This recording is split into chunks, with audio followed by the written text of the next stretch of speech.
warahmatullahi wabarakatuh. Ala kulli niyatin sholihah wa ala man nawawa bihi salafuna sholihun ajrakumullah. Al-Fatihah.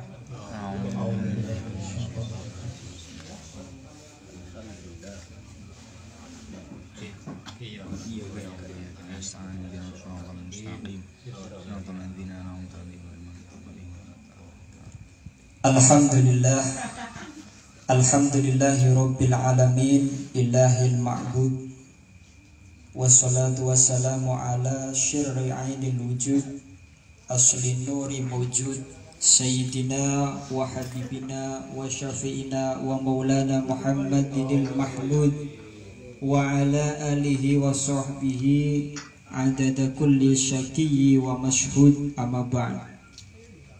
Allahumma sholli ala sayyidina Muhammadin sholatan taj'alna biha min ahli ilmi. Allahumma amin ya rabbal alamin.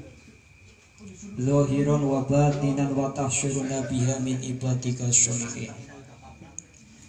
Ingkang kaula hormati sahabat-sahabat Gerakan Pemuda Ansor, Ketua GP Ansor Ranting Rengas Bandung, Ketua Satkorkel Ranting Rengas Bandung, serta sahabat-sahabat semua yang tidak bisa saya sebutkan satu persatu, termasuk sahabat-sahabat tim penerbang hadroh dari Ibnu Rengas Bandung,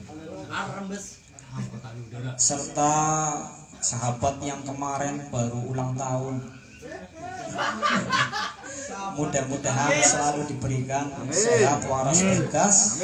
Terakhir sering keramas. Cocok orang mas terus. Alhamdulillahirabbil alamin. Dalu niki kita sareng-sareng kumpul di rumah sahabat Hanung. Mudah-mudahan apa yang sudah disiapkan, baik itu makanan maupun minuman serta penghormatan dari sahabat Hanung, bisa barokah untuk keluarganya serta untuk keturunannya. Allahumma amin ya rabbal alamin. Salawat dan salam tidak pernah kita bosan selalu melantunkan dengan bacaan Allahumma sholli ala sayyidina wa maulana Muhammad. Maka insya Allah mudah-mudahan kita semua yang hadir di sini mendapatkan syafaat dari beliau Nabi besar Muhammad Sallallahu Alaihi Wasallam. Amin ya rabbal alamin. Alhamdulillah, di dalam malam ini kita akan ngaos sareng-sareng niki kitab dari Hadratus Syekh Kiai Haji Hasyim Asy'ari. Tapi sebelumnya marilah kita hadiahkan Fatihah untuk semua para muassis Nahdlatul Ulama, termasuk Hadratus Syekh Kiai Haji Hasyim Asy'ari. Al-Fatihah. A'udzubillahi minasyaitonir rajim. Bismillahirrahmanirrahim. Alhamdulillahirabbil alamin, arrahmanirrahim, maliki yaumiddin. Iyyaka na'budu wa iyyaka nasta'in. Ihdinas siratal mustaqim, siratal ladzina an'amta 'alaihim ghairil maghdubi 'alaihim waladdallin. Amin ya rabbal alamin. Mudah-mudahan apa yang kita sampaikan Fatihahnya sebagai lantaran kita supaya diakui sebagai santrinya Mbah Kiai Haji Hasyim Asy'ari. Amin Allahumma amin. Bismillahirrahmanirrahim. Faslun fi bayani tamassuki ahli Jawa. Faslun fi bayani tamsuki ahli Jawa. Fi bayani tamsuki ing dalem martelaake cekelane ahli Jawa. Jadi cekelane wong-wong Jawa. Hadratus Syekh Kiai Haji Hasyim Asy'ari menulis kitab ini tepatnya di daerah Jawa, lebih tepat di daerah Jawa Timur, Kabupaten Jombang. Fi bayani tamasuki ahli Jawa bimazhabi ahli sunnah wal jamaah. Bimazhabi ahli sunnah wal jamaah kelawan cekelane niku Ahlus Sunnah wal Jamaah.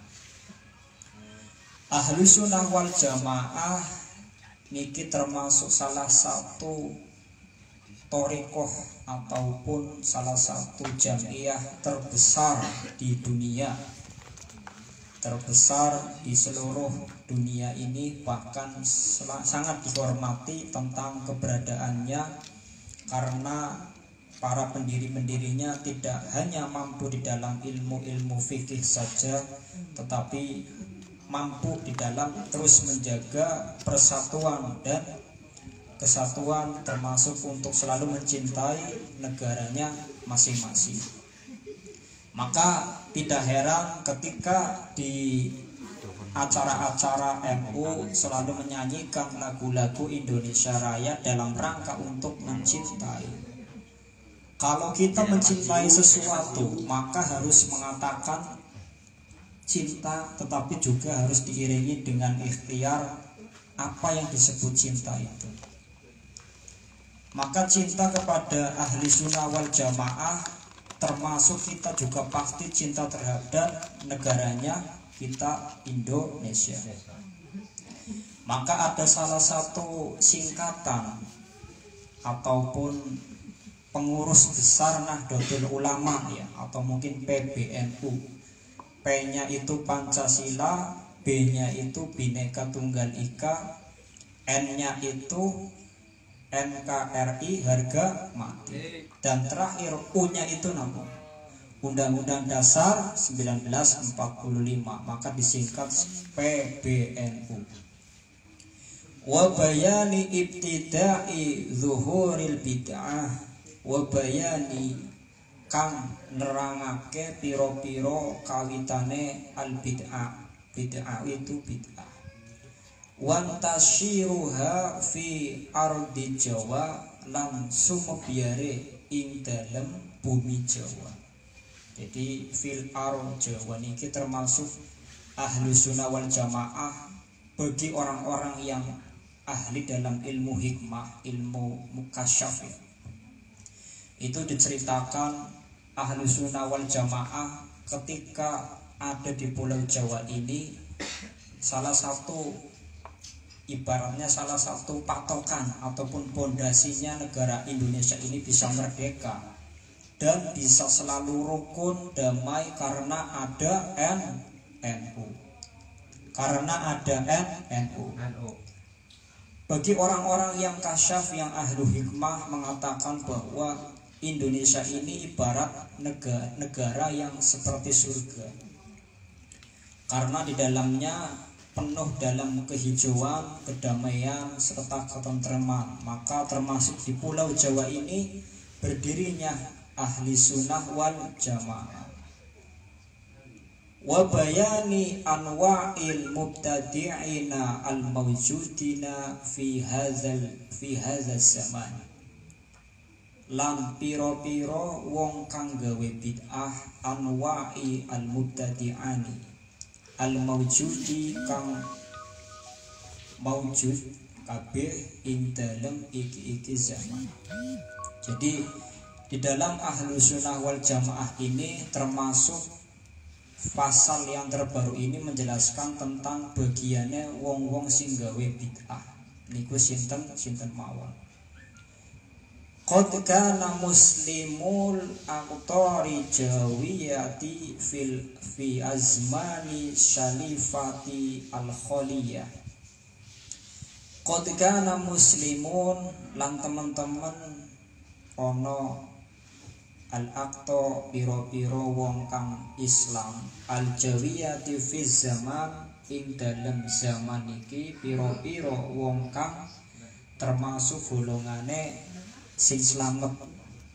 Al-khaliyatu wis lewat mata fi'il arai wal mazhab, mutahidil makhodi wal mashrobi kang dadi siji lan kecondongan. Fakulluhum sekabehane fil fikhi alal mazhabin nafsi. An-nafsi itu artinya adalah sesuatu yang indah, sesuatu yang cantik, sesuatu yang menakjubkan. Jadi di dalam kitab ini bahwa Hadratus Syekh Kiai Hasyim Asy'ari menulis dan mendirikan NU ini bukan hanya NU saja, tetapi NU ini memiliki ciri khas yang sangat indah, yang sangat cantik, yang tidak disamai oleh golongan-golongan orang lain. Al-Mazhabil Imam Muhammad bin Idris, Al-Imam Muhammad bin Idris, atau yang bisa kita kenal dengan Imam Syafi'i. Niku biasanya pegangannya wong-wong sing NU. Maka sekarang ini diingatkan kembali kepada syair daripada Joko Tingkir. Nah, dongeng mau hadroe ngomong anu selawatnya Joko Tingkir ben rada semangat. Oke. Nah, termasuk Joko Tingkir niki salah satu ulama ya, salah satu ulama, bahkan termasuk masih dalam keturunan Nabi kita, Nabi besar Muhammad SAW. Dari setelah Joko Tingkir kemudian sampai keturunan-keturunannya mengarah kepada pendiri kitab ini, dan bahkan pendiri termasuk yang pernah menjadi Presiden Republik Indonesia atau yang bisa dikenal dengan Gus Dur. Gus Dur niku termasuk keturunanipun saking Mbah Joko Tingkir.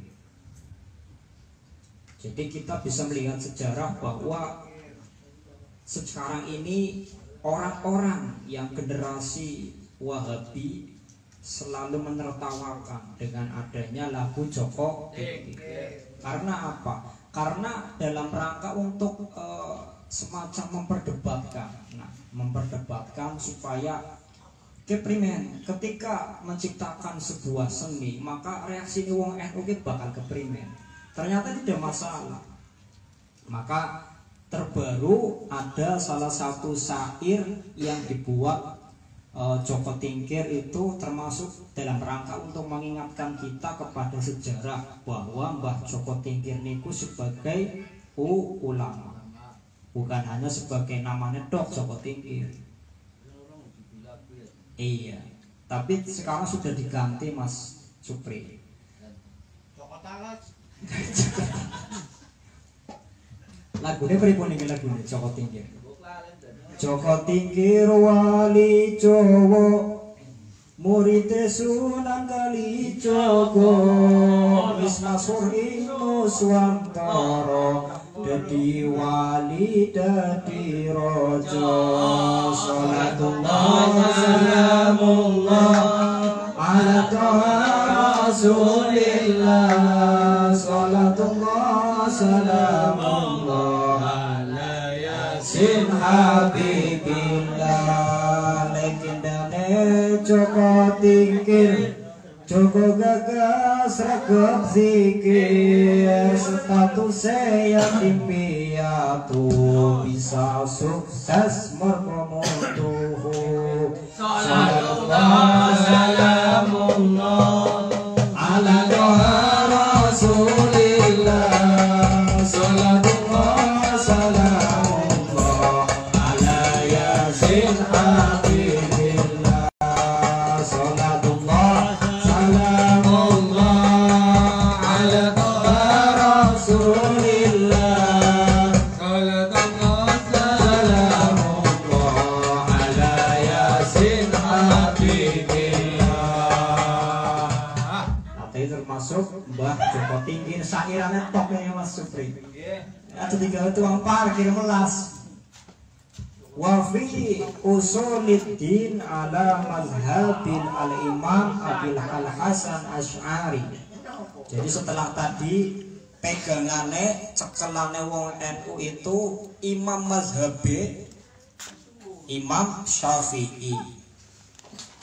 Wa fi usuluddin ala mazhabil imam Abil Hasan al-Asy'ari. Di dalam memegang cekelane usuluddin atau ilmu-ilmu dasare agama niku wong NU itu pegangane daripada Imam Abil Hasan Asy'ari.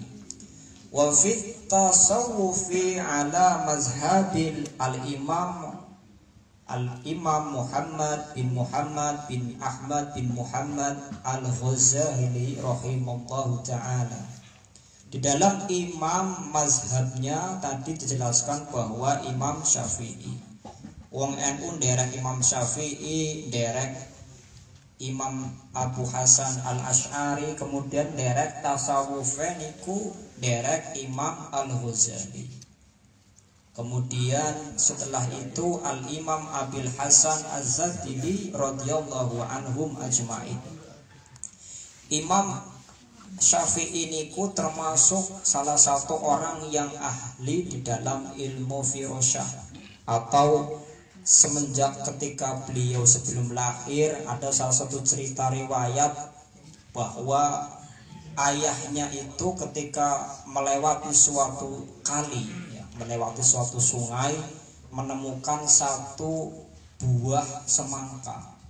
Apa buah? Dalam Arab biasanya korma lah, korma tiba kemudian pandipangan keder, kira-kira dekene siapa ki? Saking hati-hatine bapak Imam Syafi'i ora wani mangan, tapi poyang karo sing duwe wit-witan kiye. Lah ngger kaya aku karo panjenengan sedaya gari pangan baru sak poyang-poyang. Pelemen tanggane gari dipangan bar. Maka kemudian ada yang menemukan. Nah, kemudian ke sing duwe wit-witane kiye, sing duwe pelem kiye. Kemudian tapi syaratnya panjenengan oleh mangan aku lillahi ta'ala ikhlas, syaratnya jenengan kudu dadi mantune aku. Mantune aku duwe anak buta, kemudian orang bisa weruh, ya buta kan orang bisa weruh, orang bisa weruh, budek, kemudian orang bisa melaku, cacat. Nah kira-kira keprimen ya Mas? Gelem apa ora? Gara-gara pelem siji kuwe beda di kayak perkara luar biasa. Kemudian saking ikhlasillahi ta'ala ikhtiarus bismillah, mudah-mudahan ya nikah ora sida nikah karo wong kuwe lah sing monene buta tuli ora bisa mlaku. Ternyata kemudian dipertemukan dengan calonnya kue memang benar ia buta dalam arti tidak pernah melihat dunia di luar rumahnya, selalu mendengarkan membaca Al-Quran, tidak banyak hibah. Kalau sekarang kan anak-anak perempuan, ibu-ibu kan ya biasanya hibah. Jadi dalam arti tidak bisa melihat, artinya tidak melihat sesuatu yang tidak diharamkan oleh Allah, seperti itu. Nah kemudian terakhir Al-Imam Syafi'i itu termasuk punya kelebihan karomah, karena salah satu cerita pernah ketika di dalam perjalanan pulang setelah mencari ilmu di kota Mekah, itu Imam Syafi'i membawa catatan-catatan. Catatan itu termasuk beliau baru saja menghafalkan atau selesai oleh ijazah ilmu hikmah. Nah, ilmu hikmah biasanya bisa melihat keadaan orang, wataknya orang, kemudian macam-macam lah. Nah, Mas Edi primen ilmu hikmah. Mas Edi ke bisa weruh kacang jering lagi sini. Bisa. Nah ya iki weruh mang kacang be laki sini sedih pang. Ternyata bener laki sini ya. Katon. Jadi bisa menjadi bisa enten. Jadi seperti itu sahabat-sahabat. Imam Syafi'i punya salah satu kelebihan. Nah ceritanya ketika wangsul di tengah-tengah perjalanan menghadapi seseorang yang raine kayak orang biasa. Artinya raine bersih, kemudian katone wong alim, katone wong apik, kemudian saat itu posisi lagi malam hari. Jadi waktunya istirahat. Nah Imam Syafi'i bingung, kemudian keprimen aku kudu istirahat sedangkan anak wong ning ngarepe aku nawani pan nginep. Maka secara otomatis aku berprasangka baik bahwa wong kuwe termasuk wong apik karena mukane bagus, alim, jubahan, ya ngarep jubahan tapi ora sakabehane jubahan ki apik ya Mas. Jadi kemudian nginep ning omahe wong kuwe, monggo Imam Syafi'i. Tafadhol silahkan. Nginep ning omahe aku, kita pangani korma, segar ketelaga ngarep. Anane gandum. Nah, anane gandum kemudian bodino ya. Bodine bodin keju. Kemudian ora kelalen minuman kiye, minuman susu onta. Wis pokoke enak lah. Seperti orang tamu itu dijamu. Maka Imam Syafi'i itu merasa kecewa bahwa aku ke prasangkane aku ke buruk mari wong kowe. Padahal wong ki apik, wis nain panganan, wis nain aku tempat nginep. Raine ya kayong alim, bagus ganteng. Ki berarti ilmune aku, ilmu hikmah aku ke salah menebak wong kowe bahwa wong kowe jahat. Wis berarti wis setelah kemudian esok saatnya berangkat kembali ke rumahnya Imam Syafi'i mau pulang. Setelah itu si tuan rumah mengatakan, ya Imam Syafi'i, ini semua biayanya totalnya 5 juta rupiah. Nah, nginepe panjenengan tak regani semene, mangane panjenengan tak regani semene, sampai adusi panjenengan ngentekna banyune nyose ning kolam tak regani semene. Terus silihi apa jubah ini ada ongkos sewanya. Ternyata Imam Syafi'i merasa bahwa oh ternyata iya ilmu hikmahnya top chair. Berarti nyong sing maune menduga awal kue wong kue memang ora apik, kemudian di pertengahan malam aku mikir-mikir kita wong apik. Karena apa? Karena disuguhi panganan. Berarti aku mengira bahwa ilmu hikmah aku ora apik. Ternyata bener iya. Karena tertipu Imam Syafi'i tertipu dengan penampilannya, cara menghormatinya. Maka sekarang ini kita harus berhati-hati bahwa orang-orang yang sekarang modelnya model seperti itu ya kita tinggalkan saja, tetap menghormati seperti itu. Kemudian Al-Imam Abil Hasan As-Sadili radhiyallahu anhum ajma'in, mudah-mudahan diparingaken radhiyallahu an paringana ridho Imam Abu Hasan Sadili, termasuk salah satu wali kutub, iki kutub utara, kutub selatan, sedoyo penguasa kutub. Jadi salah satu kelebihan karomahnya Al-Imam Abu Hasan As-Sadili, termasuk kalau ulama sekarang mungkin punya beberapa sawah, kemudian tanaman, mobil, kemudian pesawat, ya bahasanya kayak mungkin kayak pengusaha lah. Nah, ini termasuk Imam Abu Hasan As-Sadili, salah satu orang yang sugih. Bahkan ketika salah satu riwayat ceritanya adalah dia punya puluhan kereta kencana yang semuanya itu emas, punya rumah semuanya emas, bahkan pakaian-pakaiannya itu ada lapisan-lapisan emas, saking sugih. Maka mudah-mudahan ketika kita derek Imam Syafi'i, kita mudah-mudahan mendapatkan keberkahan atas ilmunya. Allahumma amin ya rabbal alamin. Keberkahan atas segala sesuatu yang diperintahkan oleh Imam Syafi'i. Amin. Termasuk cekelane wong NU niki wajib cekelan karo Imam Syafi'i, kecuali ali lagi neng Arab, tak bisa jadi pindah imam. Tapi angger biasane wonten imam sing ora balik-balik berarti imam nopo niku Mas Talas. Ini kan ana sih waktu zamane anak imam sing maring arep ora balik-balik. Madine imam besar. Padahal niku mboten wonten sing aran imam besar. Nah, termasuk kita derek ulama Al-Ghazali. Ya, dalam tasawuf niku Imam Ghazali niku sederhana, tetap menyeimbangkan antara urusan duniawi, esuke bagian ngasab, bengine bagian pengajian, esuke pengasaban, bengine pengajian. Jadi antara dua kehidupan itu harus seimbang. Jangan pagine wirid, bengine wirid. Lah kapan urut duite?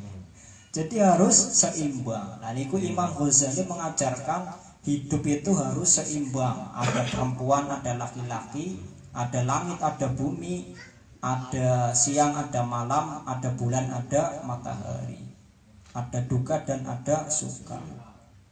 Kemudian ada apa lagi nih? Ada. Kemudian kita hikmahnya derek ulama Imam Abu Hasan Al-Hasani As-Sadili. Kita mudah-mudahan minimal cukup di dalam kebutuhan sehari-hari. Syukur-syukur kita bisa sugih. Artinya sugih di dalam urusan dunia, sugih di dalam urusan agama, sugih di dalam urusan keturunan-keturunan. Sugih niki mboten badhe bicara tentang materi, tetapi apa sing kita duwe tapi hasilnya insya Allah cukup. Iku definisi sugih. Jadi alhamdulillah wong NU niki kabehane niku sugih. Amin Allahumma amin. Contohnya selamatan oleh berkat ya. Kemudian nikahan ya selamatan maning oleh berkat. Iku berarti wong NU tandane sugih. Amin. Amin. Nggih niku mawon saking kula, mudah-mudahan ada manfaatnya sedikit yang bisa saya sampaikan. Hikmahnya yang pertama kita semoga bisa diakui sebagai umatnya Nabi besar Muhammad sallallahu alaihi wasallam. Kedua, semoga kita bisa diakui sebagai santrinya Sumbah Kiai Haji Hasyim Asy'ari. Allahumma amin ya rabbal alamin. Sarang-sarang monggo kita ngalap barokah saking kitab niki, ngalap barokah saking ulama-ulama kula sing mengajarkan. Marilah kita baca doa penutup ngaji dengan harapan semoga berkah. Bismillahirrahmanirrahim. Allahumma faqihni wa 'allimni min jami'il kutubi. Alhamdulillahi rabbil alamin. Wallahul muwaffiq ila aqwamit thoriq. Assalamualaikum warahmatullahi wabarakatuh. Waalaikumsalam warahmatullahi wabarakatuh. Demikianlah itu hasanah ngaji kitab yang telah dibawakan oleh Ustaz Maqbal. Mudah-mudahan kita semua bisa mengambil hikmah atau cerita-cerita alim ulama yang tentunya untuk pengetahuan kita sebagai warga NU. Mudah-mudahan kita bertambah ilmu. Allahumma amin ya rabbal alamin. Dan sekiranya acara demi acara sudah kita lalui, saya sebagai pengatur acara, misalnya apabila ada kata-kata yang dapat menasihati, mohon maaf sekali lagi. Wassalamualaikum warahmatullahi wabarakatuh. Waalaikumsalam warahmatullahi wabarakatuh.